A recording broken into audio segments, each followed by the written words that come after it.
Hey guys, how you doing? Steve, Rodder2 Brief. Today I'm going to just kind of give you a small mini tour of the messy disaster. What is saltwater tank aquarium storage? Where do you guys keep your stuff? You know, I would like to have a place to keep all stuff, and I kind of do, but it's become scattered. By the way, don't forget to check out the video description below for a link to our Facebook page. It's a closed group. All you have to do is click to join. It's free, of course. It's Facebook, you know. And it's an awesome community.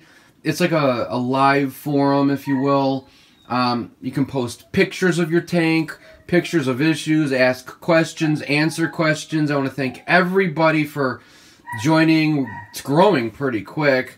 That's what she said, by the way. And I want to thank Bob Etcher for helping out with that, and it's just been a really fun community, so thanks again. And don't forget to subscribe to the channel. New saltwater aquarium video every weekend, and give the video a like if you like it. If you don't, then give it a thumbs down. Sometimes I will post videos that are not saltwater aquarium, and a lot of them will be like of Leia, our German Shepherd, and Jack, our Cairn Terrier.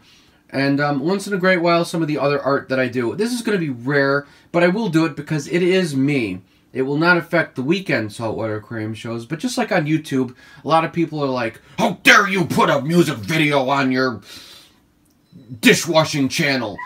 Well, sorry, it's also about me. Of course, if I was a chick with big breasts, that would not be a problem. Here's my RODI unit. You can hear Leia in the background. "Daddy, I want to come out." I make my own salt water at home because, for one, I never want to run out of salt water or fresh water, purified water, if I need it to top off my tank. Always use purified water with no salt in your water to top off your aquarium. But I basically have it hooked up to the sink. It flows through the red, it goes through, it gets purified, it takes out all the solids in the water. And our water in the Chicago area here is awesome where we live. Really good. I went to the website for the water supply company, and it's just really low metals and minerals, but still you want to have the most purified water that you can, so I do that. Do you use extra water, and does your water bill go up? No, it doesn't. Actually, my water bill has gone down at times, and I make a lot of water every week, about 20 gallons.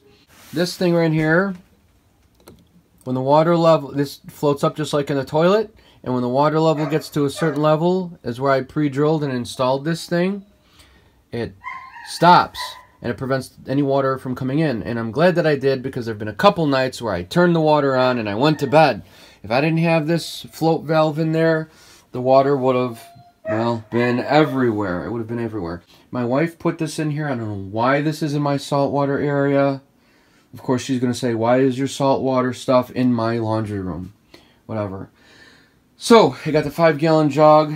The only thing I dose is weekly or every other week. I have bulk REEF supply calcium chloride. I put 1/8 of a cup in my water here, and then I mix it up with a return pump. Here's where I make the coffee a couple times a day. Alright? And I store the Folgers and Maxwell House in the pantry. But this is where the coffee is made. Put a little cinnamon and sugar in there, and you're good to go. Downstairs in the basement, one of the guitars. But as far as saltwater aquarium, I have a 40-gallon that I got for 40 bucks from PetSmart, Petco, I can never remember. That is going to be my quarantine tank. I haven't set that up yet, because I don't really need a quarantine tank, but I don't know what I want to do with that. It's brand new, I've never used it, and I love the size of it.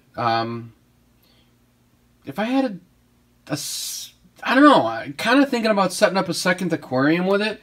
So it won't be a reef ready one, obviously, because there's no holes drilled in the bottom. I don't know what I'm going to do with that. But anyway, I love that. It's there if I need it. Here is my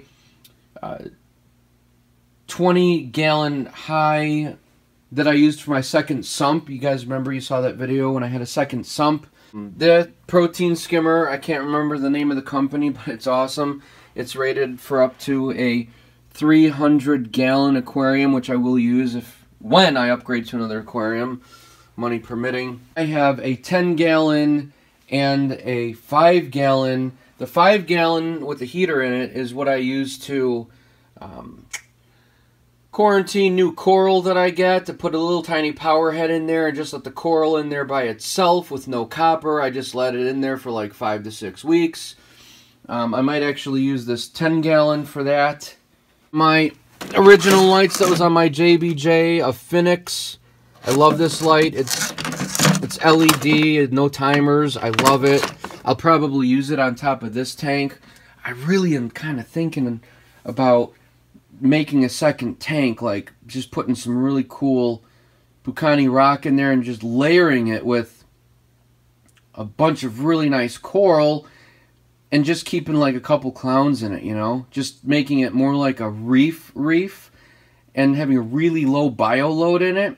Maybe a pair of clowns and I don't know, maybe that's it.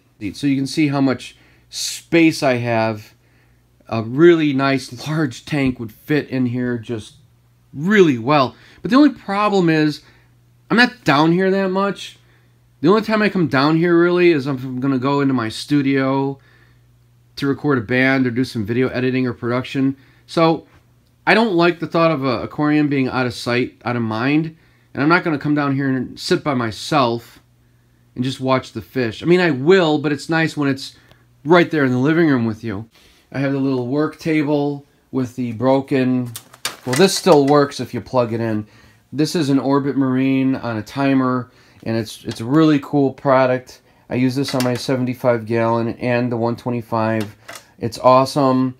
If you just plug it into the wall now, it just works. There's no timer. That's fine. So I'm thinking about putting it on top of the 125-gallon. I don't know. I don't need it. It would just add some extra color because right now, because the module is broken, either I can have either all white light or either all blue light. This I have to do. I got this from Bulk Reef Supply. It's netting.